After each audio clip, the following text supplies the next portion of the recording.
Radio Sucesos 101.7 FM presenta su noticiero Sucesos con Milton Pérez y Verónica Larrea. Un periodismo libre para una democracia plena. Los hechos y las opiniones de los sucesos que marcan nuestro tiempo.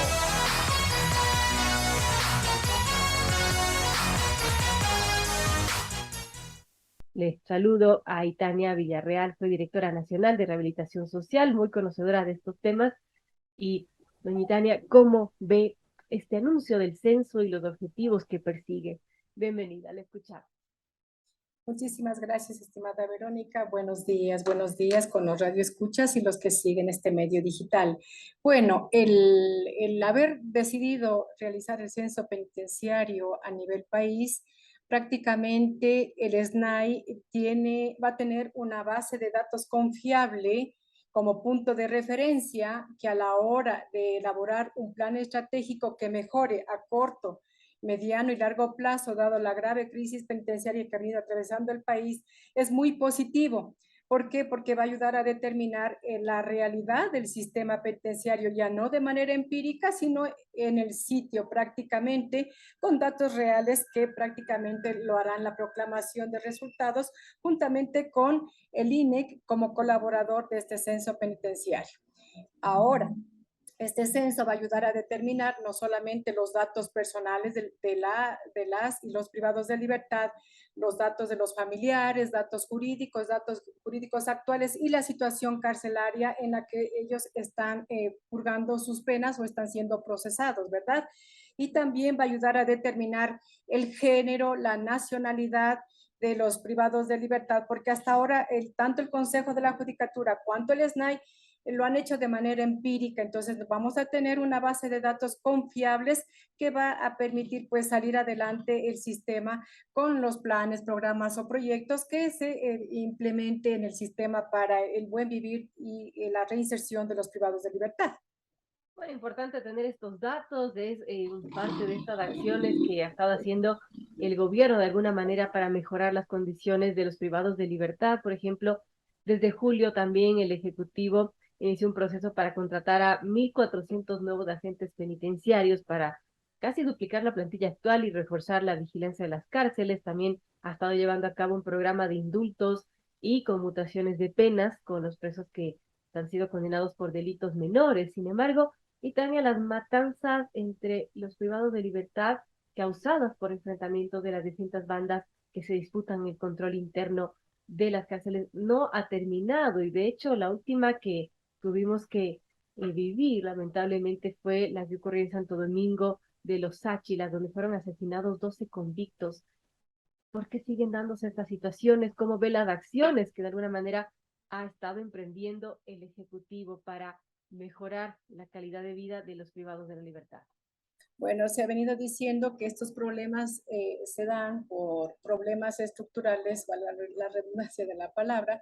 pero también por falta de control, porque simplemente se ha dedicado a apagar estos focos de violencia, de extrema violencia, y luego pues se descuida la seguridad interna de los centros de privación de libertad. Pero no olvidemos también que uno de los factores estructurales era la falta, y sigue siendo hasta que no se gradúen, esta nueva promoción, la falta de agentes de seguridad penitenciaria, que viene a suplir de alguna manera estos puntos neurálgicos y estratégicos en los puestos de servicio que no son cubiertos por agentes porque no existen, ni tampoco por miembros policiales en los centros de privación de libertad. También viene a ser por el hacinamiento, que si bien se ha reducido en un tanto por ciento, pero sigue persistiendo este hacinamiento. Entonces, con este censo penitenciario prácticamente va a ayudar a determinar el tipo de delito y las sentencias por las cuales están ellos recluidos, para que permita una verdadera clasificación, porque ahora ya no habrá pretexto, ¿verdad?, de confundirlos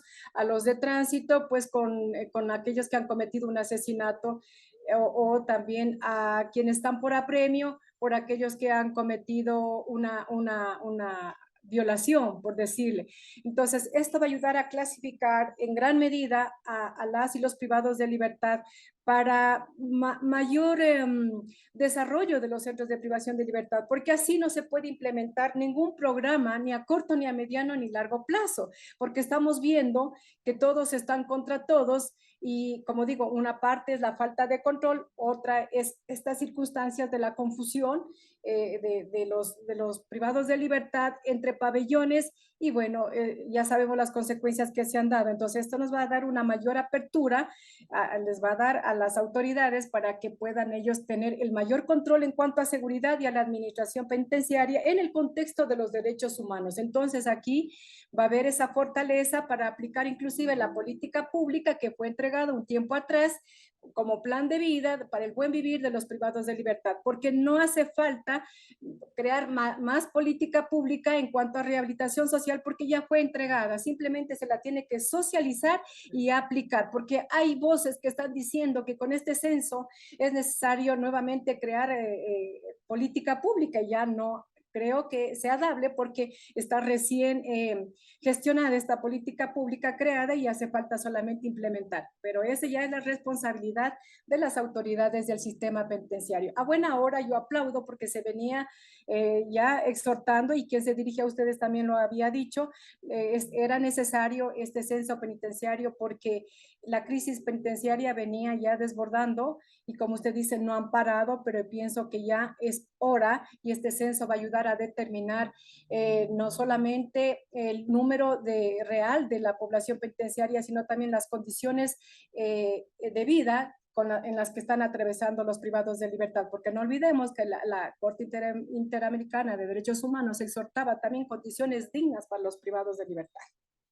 Muy importante, amigos. Son las 7:30. Dialogamos con doña Tania Villarreal, exdirectora nacional de Rehabilitación Social. Saben, si todas sus preguntas pueden interactuar con nosotros en Twitter, en Instagram, en Radio Sucesos DC y en Facebook también estamos transmitiendo en vivo. Nos encuentra como Radio Sucesos Ecuador. Así que todas sus preguntas son bienvenidas. Y Tania hacía algo importante y es de estas recomendaciones que daba la Comisión Interamericana de Derechos Humanos y justamente la dignidad de las condiciones carcelarias es una de las recomendaciones que hizo la CIDH en su informe emitido en marzo sobre la crisis carcelaria en el país. Y en este informe también se instó al Ecuador a recuperar el control interno de los centros penitenciarios que, bueno, se mencionaba, están en manos de bandas criminales, también elaborar una política de prevención del delito donde la principal estrategia no sea el encarcelamiento como mecanismo disuasorio. Otros organismos como Human Rights Watch decía que los factores que explican esta violencia ha sido lo que usted mencionaba, Itania, el hacinamiento, la falta de control estatal y el poder adquirido por estos grupos criminales. Ahí hay un tema quizás central, es esta falta de control estatal y el poder que tienen las bandas al interior de estos centros. Y en eso, qué acciones podrían quitarles de este poder y que el Estado retome ese control? Bueno, yo creo que se debe dejar a un lado ya la politización de la institución, porque no olvidemos que en tan corto tiempo ha habido como 4 o 5 directores generales del SNAI. Eso lleva a una fragilidad, no solamente para el sistema penitenciario, sino para las instituciones que se complementan en cuanto a seguridad, porque finalmente están a la expectativa y a la incertidumbre de que ahora bueno, ahora tenemos un director y mañana quién vendrá y cada quien con su política y su accionar, ¿verdad? Entonces yo creo que ya ha habido en estos meses, en estos 3 últimos meses, un poco de estabilidad en cuanto al nombramiento del actual director y eso es importante porque solamente así hay estabilidad no solamente administrativa, sino de seguridad y en todo lo que se implemente a favor de los privados de libertad, que son los ejes de tratamiento, los programas de rehabilitación, porque había un cansancio ya de estos cambios constantes en cuanto a autoridades, pero finalmente, como digo, ha habido un poco de estabilidad y esperemos que así siga, porque caso contrario no se está logrando absolutamente nada. Y entonces los internos también ven esta fragilidad en cuanto a las autoridades, estas susceptibilidades, y bueno, son aprovechadas por ellos para tratar de vulnerar la seguridad y cometer las actividades ilícitas que no están permitidas, pero pero que las ejecutan a vista y paciencia pues del personal de seguridad, de las autoridades de la institución y ponen en zozobra y han puesto en zozobra a la ciudadanía, al Estado como tal, más no se diga a las autoridades de la misma institución. Un tema complejo realmente y bueno, se han dado unos pequeños pasos para corregir, mejorar la situación del sistema penitenciario ecuatoriano y uno de ellos es este censo del que estamos conversando con Itania. Y también hay otra situación, Itania, y según el último informe que publicó el SNAI, cerca de 13.000 presos, que equivale a más de una tercera parte, están encarcelados pero sin sentencia, es decir, en régimen de prisión provisional. Esto también es un tema que no sé si con el censo podría ayudar a cambiarse, a que las personas que están sin sentencia se les dé una sentencia. Claro que sí, esto va a clarificar, si bien es cierto, el SNAI lo ha dicho con una cifra, pero como repito, puede ser empírica porque la realidad es otra, los hallazgos son otros dentro del censo penitenciario. Es probable que muchos de estos privados de libertad incluso haya caducado su prisión preventiva, otros estén ya en libertad y simplemente no se les haya atendido de manera eficiente, probablemente por la gran población penitenciaria en aquellos centros que están recluidos la gran parte de privados de libertad y otros por descuido y así se va encontrando estos hallazgos en el censo penitenciario. En buena hora, como digo, que se ha dado este censo va a ayudar a clarificar de manera exacta realmente y ayudar a los operadores de justicia, a los mismos operadores del sistema penitenciario, pues a tomar decisiones importantes, directrices que permitan respetar los derechos humanos de los privados de libertad, que es lo que manda la Constitución y la ley, y también atender de manera eficiente las demandas de los privados de libertad y así tener la realidad que atraviesa el sistema penitenciario, porque hasta ahora el Consejo de la Judicatura lo ha dicho, Lesnay también lo ha dicho, pero ahora vamos a tener ya en la mano, pues prácticamente las estadísticas, el número real de cómo están los privados de libertad, cuántos sin sentencia, cuántos sentenciados, como digo, por género, por nacionalidades, por delitos, por sentencias, y lo que también aquí no se debe descuidar es cuántos niños están también en prisión junto a sus madres, ¿no? Esto es importante también para los que conforman el organismo técnico como el MIES, para que también esta política vaya dirigida a este sector vulnerable que son los niños también. Y por lo general, Itania, ¿cómo ves estas acciones que en conjunto ha estado haciendo, ejecutando el gobierno para mejorar la calidad de vida de las personas privadas de libertad? ¿Cree que ha sido efectivas? Hablemos también de estos estados de excepción que han habido. ¿Cree que han ayudado en algo para mitigar los problemas que han existido en el sistema penitenciario? Todas las decisiones que se tiendan a efectos de lograr la paz dentro de los centros de privación de libertad son positivas. La parte ejecutiva ha hecho su parte en declarar estados de excepción dado la extrema violencia. Si bien es cierto, no ha ayudado a aplacar como se quisiera, pero es lo que corresponde y lo que determina la Constitución. Pero sin embargo, no hay que descuidar la seguridad, como repito, esto que no nos haga entender que se han terminado los problemas. Al contrario, yo siempre digo que no se controla, no se solucionan los problemas, pero sí se controlan los problemas, ¿verdad? Esto en gran medida pues ayuda a que las autoridades también puedan direccionarse en sus planes estratégicos para salir adelante con lo que determina la Constitución, que es la reinserción social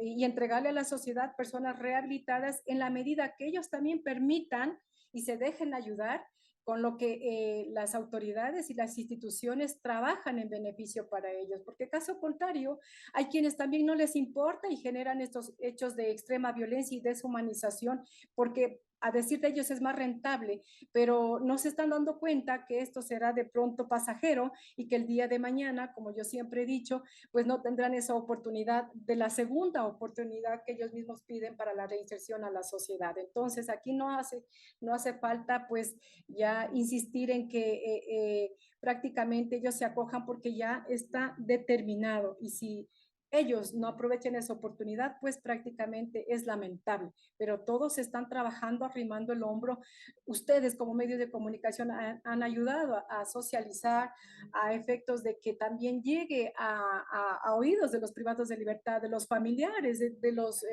activistas de derechos humanos, de las ONGs, del Estado como tal, a arrimar el hombro para que el sistema pues prácticamente fluya y dé sus resultados. Y ahora con este censo penitenciario que es positivo para que la institución pues tome su cauce en cuanto a política pública y a la reinserción social, que es el objetivo final de la creación de esta institución. Importante. 7:37, conversamos con Itania Villarreal, es directora nacional de rehabilitación social. Y bueno, de las acciones que, solamente para recapitular, Itania, entonces ha iniciado este censo penitenciario que tomará alrededor de 3 meses en todo el país. También el Ejecutivo desde julio inició un proceso para contratar a 1.400 nuevos agentes penitenciarios que, bueno, casi duplica la plantilla actual y así reforzará la vigilancia de las cárceles. También está haciendo, bueno, una suerte de indultos, conmutaciones de penas con los presos condenados por delitos menores para evitar reducir este hacinamiento, que también ha sido uno de los problemas, y quizás una tarea pendiente es el tema del control de las cárceles, que las bandas no tengan tanto poder a su interior.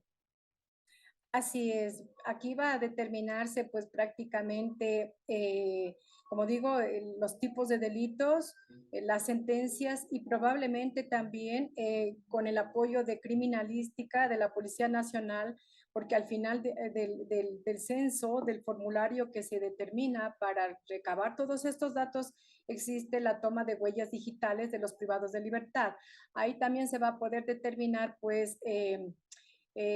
ciertas características de ciertos líderes de estas bandas pues organizadas delictivas al interior de los centros de privación de libertad, lo que va a ayudar a clasificar, como repito, estos privados de libertad unos de otros a efectos de que no sean victimados aquellos que no tienen nada que ver en cuanto a estas actividades ilícitas impulsadas arbitrariamente por estos privados de libertad, y así salvaguardar la integridad física y la vida de los demás privados de libertad, de la gran mayoría de los privados de libertad. Ahora también es importante recalcar que en el censo penitenciario no todos los privados de libertad colaboran con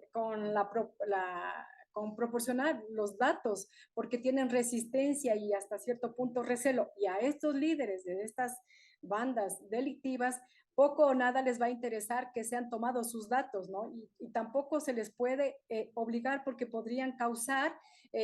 cierta fricción y probablemente eventos que no van acorde con el desarrollo de este censo penitenciario. Es importante tener la seguridad, como bien lo está colaborando las Fuerzas Armadas y la Policía Nacional. Y lo digo esto por experiencia, como se va saliendo por pabellones, hay un numérico que lo determina, pero no todos colaboran, pero sería importante que exista la predisposición independientemente del delito que hayan cometido y por el cual están ellos privados de su libertad. Simplemente es una sana sugerencia para el desarrollo de este censo, porque se va de aquí a unos 4 meses cuando proclamarán los resultados y es necesario también tomar estas previsiones. Muchas veces se lo hace de manera técnica, pero es importante también escuchar un poquito de las experiencias que se ha tenido a efectos de que el evento